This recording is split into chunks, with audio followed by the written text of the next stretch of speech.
عارفين يا جماعة مشكلة الأهلي الأساسية دي في البطولة ايه؟ إن اللعيبة أصلا ما عندهاش ثقة بالنفس، ما عندهاش إحساس إن هي ممكن تفوز على فريق كبير.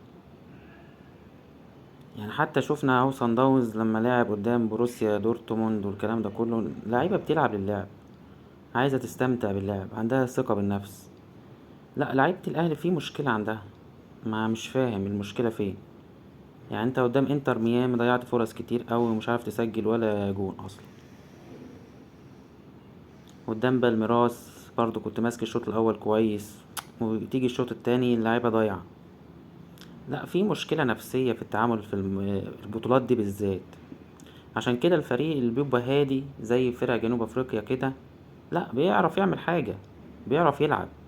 لكن اللعيبه عندنا احنا ما فيش اي ثقه بالنفس، تحس ان هي بس راح تقضي الوقت وخلاص. يعني مش فاهم القصه فين. لعيبه كبيره قوي يعني زي محمد هاني ده لعب كام بطوله كاس عالم، عشان مش عارف يباص ولا يدافع ولا يهاجم ولا يعمل اي حاجه في الكوره خالص. لا، ففي حاجه غلط.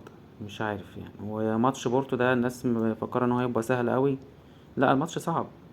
بالوضع ده، بالنفسيه بتاعت اللعيبه، بالاحساس بالدونويه دي الفظيع اللي عندهم ان هم مش هيكسبوا اي فريق.